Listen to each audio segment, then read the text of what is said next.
Mukunda jewellers first ever factory outlet లో నక్షి Mela October 25 నుంచి 2 November వరకు ఎలాంటి నక్షి ఆర్నమెంట్స్ పైన ఫ్లాట్ 9.99% VA మాత్రమే. ఈ ఆఫర్ అన్ని బ్రాంచెస్ కి వర్తిస్తుంది. జూబ్లీహిల్స్ ఉప ఎన్నికతో మేము పెద్దగా మాకు ఇంట్రెస్ట్ లేదండి. అది చిన్న ఎన్నిక, అన్ఫార్చునేట్లీ ఒక ఎమ్మెల్యే గారు చనిపోవడంతో వచ్చిన ఎన్నిక. మేమైతే ఏం స్టాండ్ తీసుకోదలుచుకోలేదు, మాకు సంబంధం లేదు. మాకు ముందు నుండి హైదరాబాద్లో మంచి క్యాడర్ ఉంది.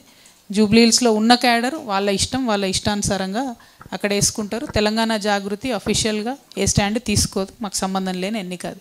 Thank you. జై తెలంగాణ.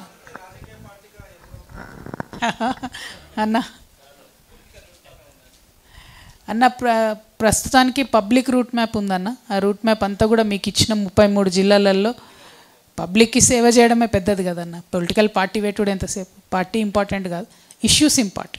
పొలిటికల్గా సాల్వ్ చేయడం ఇంపార్టెంట్. ఇవాళ పొద్దున కూడా నేను నిజామాబాద్ రూరల్ పోయి వచ్చిన. మళ్ళీ ఒకసారి మీకు అది చెప్తాను నేను, చాలా ఇంపార్టెంట్. మొత్తం చేతికి వచ్చినటువంటి మక్క పంటకు దగ్గరకు వచ్చి ఫారెస్ట్ ఆఫీసర్స్ విషం పిచికారీ వేసి మొత్తం చంపేసారు మక్క పంటను. 3 ఎకరాలల్లా గిరిజన రైతులు వేసుకుంటే అదే విషం డబ్బా గుంజుకొని ఆ గిరిజన రైతు ఆత్మహత్య చేసే ప్రయత్నం చేసిండు. అంటే ఇంత దారుణం ఉండకూడదు కదా. ఇదే రేవంత్ రెడ్డి గారు ముఖ్యమంత్రి గారు అదే మంచిప ప్రాజెక్ట్ దగ్గరికి పోయి మీ అందరికీ పట్టాలు ఇస్తామని చెప్పిండు. 2 ఏళ్ళు అయిపోయింది, ఇంతవరకు అయితే పట్టాలు ఇవ్వలేదు. ఆ రైతు సాగు చేసుకుంటుండే, ఆడ ప్రాజెక్టు కడతలేరు, పట్టాలు ఇవ్వలేదు. సాగు చేసుకుంటుండే అంత కోపం ఎందుకు అధికారులకు, అంత కర్కశత్వం ఎందుకు? పాపం ఆయన 3 ఎకరాలు ఎంత పెట్టుబడి పెట్టి ఉంటాడు, ఎంత కష్టపడి ఉంటాడు. చేతికొచ్చిన పంటను అంత దారుణంగా చేయడం కరెక్ట్ కాదు. నేను కలెక్టర్ గారికి, నిజామాబాద్ కలెక్టర్ గారికి పత్రికాముఖంగా విజ్ఞప్తి చేస్తున్నా, కొంత ఫారెస్ట్ ఆఫీసర్స్ని సంయమనం పాటించమని చెప్పండి. ఎందుకంటే మీ ప్రభుత్వం స్టాండ్ ఏందన్నది మీకు క్లారిటీ లేకపోతే క్లారిటీ తెచ్చుకోండి. ఒకవేళ మంచిప్ప ప్రాజెక్టు కట్టదలుచుకోకపోతే అక్కడ ఉండేటటువంటి రైతులకు పట్టా ఇవ్వండి, వ్యవసాయం చేసుకునే అవకాశం ఇవ్వండి. అంతేగాని వ్యవసాయం చేసుకుంటున్న వాళ్ళను బలవంతంగా ఫారెస్ట్ ఆఫీసర్లను పంపించి అట్లా పంట నాశనం చేయడం అన్నది మాత్రం మానవత్వం కాదు. ఇది కాంగ్రెస్ పార్టీకి, మీ ప్రభుత్వానికి తగదని కలెక్టర్ గారిని నేను డిమాండ్ చేస్తా ఉన్నాను. ఇప్పుడు కేసీఆర్ గారికి నాకు ఒకటి మంచి అలవాటు ఉంది, ఏదున్నా ముఖం మీదనే చెప్తాం, స్ట్రేట్ ఫార్వర్డ్ ఉంటాం. ఒకవేళ అట్లా వేసేది ఉంటే కూడా అట్లా చెప్తారు, నువ్వే బయటకు పోయి పార్టీ పెట్టుకొని. అట్లా కావాలంటే ఒక సర్వే చేసుకుంటే తెలిసిపోద్ది కదా ఎవరికి ప్రజాదరణ ఉందో, దానికి ఇంత వేసుడు ఎందుకు. ఇది ఈ జరిగినటువంటి సంఘటనలన్నీ కూడా చాలా అన్ఫార్చునేట్ జరిగినాయి. పోరాటాల పార్టీకి ఇట్లాంటి పరిస్థితి రాకూడదు, వచ్చింది. కాబట్టి ఏం చేయాలి ఏంది అనేటటువంటిది ఫ్యూచర్లో ప్రజలే నిర్ణయిస్తారు. కాకపోతే నన్ను పార్టీలకి వెళ్ళి బహిష్కరించింది కేసీఆర్ గారే, సస్పెండ్ చేసింది. ఆ రోజు లెటర్లో అయితే అది వారి ఆదేశాల మీదగానే ఉన్నది, సంతకం వేరే వాళ్ళది ఉన్నది, కానీ నిర్ణయం సార్దనే చెప్తా ఉన్నారు.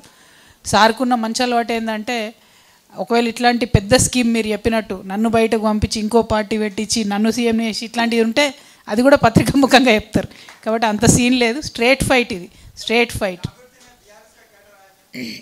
जागृति में BRS का कैडर आया क्या बोल रहे? अब थोड़े तो लोग दिख रहे ना जी इधर.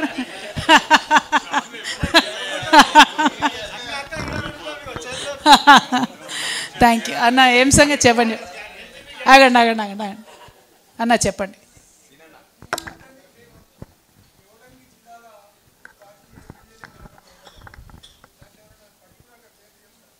మీకు తెలియని కొత్త పేరు ఏమి ఉంటాయన్న, నాకంటే ఎక్కువ మీకే తెలుసు.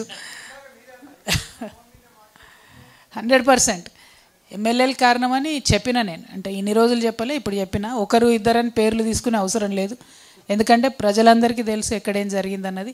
అంటే ఊకే సమస్యను చెప్పుకుంటే ఏదో మనము బాగా ఎక్కువ ప్రాధాన్యత ఇచ్చినట్టు అవుతుంది వాళ్ళకు. ఆ వ్యక్తులకు అంత ప్రాధాన్యత ఇవ్వదలుచుకోలే నేను. అది జరిగిపోయింది, 5-6 ఏళ్ళు అయిపోయింది. నేను నా అంతటి నేను ఎప్పుడు చెప్పలే, అంటిల్ ఈ పరిస్థితి వచ్చేంతవరకు ఇప్పుడు ఫస్ట్ టైం చెప్తున్నట్టున్నా. సో నేనేమంటున్నా అంటే, ఒక పార్టీలో జరగకూడని ఇట్లాంటి సంఘటనలు జరిగినప్పుడు కూడా రివ్యూ లేకపోవడం, ఆత్మపరిశీలన చేసుకోకపోవడంతోనే ఇబ్బంది అయింది. నేను బలంగా నమ్ముతున్నా, నేను ఎంపీగా ఓడిపోయినప్పుడు ఆత్మపరిశీలన చేసుకొని ఉంటే బీఆర్ఎస్ పార్టీ మొన్న ఎన్నికల్లో ఓడిపోయేది కాదు. ఎవరి పనితీరు ఏంటిది, ఏ ఎమ్మెల్యే ఏం చేస్తున్నాడు, ఏ ఎమ్మెల్యే అవినీతి ఏంటిది, ఎవరిని ఎట్లా ఇబ్బంది పెడుతున్నారు అనేటటువంటి విషయాలు పరిశీలన చేసుకొని ఉంటే మొన్న బీఆర్ఎస్ పార్టీకి ఎదురు లేకుండా ఉండేది. అది జరగలేదనేదే నా బాధ. రిపీటెడ్గా చెప్పిన నేను, అది జరగాలే. తర్వాత ఇందాక మా మురళన్న ఆవేశంగా మాట్లాడాను, ఓడిపోయిన తర్వాత రివ్యూ పెడితే చాలామంది అదే చెప్పిండ్రు, మీరు మాటి మాటికి పెట్టాలి రివ్యూలు, ఇప్పుడు పెట్టడం కాదు అని చెప్పి. అన్న ఏం సార్?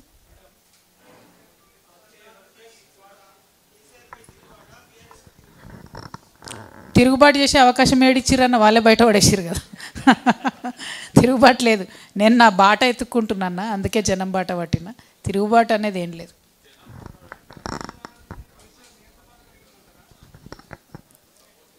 నాకా అన్న, వాళ్ళకే దిక్కు లేదు కాంగ్రెస్కి, నాకేం సపోర్ట్ చేస్తారన్న. జనం ఇప్పుడు కాంగ్రెస్ పార్టీ ఎమ్మెల్యేలు పోతే కొట్టేటట్టున్నారు. ఆ యూరియాల లైన్లు, పోయినటువంటి పంటలు, పెట్టనటువంటి కాంటాలు, అది చాలా దారుణంగా ఉంది కాంగ్రెస్ పార్టీ పరిస్థితి. గ్రౌండ్లో చాలా ప్రజాదరణ కోల్పోయింది. అనుకోకుండా అధికారంలోకి వచ్చిండ్రు, దాన్ని నిలుపుకోలేకపోయారు. ఆ మునిగిపోయే పడవతో కాంగ్రెస్తో నాకేం పని ఉంటుందన్న, వాళ్ళతో మాకు అవసరమే లేదు. నా వెనక ఇంతమంది ఉన్నారు, నాకు వాళ్ళతో పనే లేదు. Thank you. బోలి అన్న, మైక్ ఎవరో నీ పేరు అటు ఏం అర్థమైతే లేదు. ఆగే కుछ पूछ रहे, एक मिनट.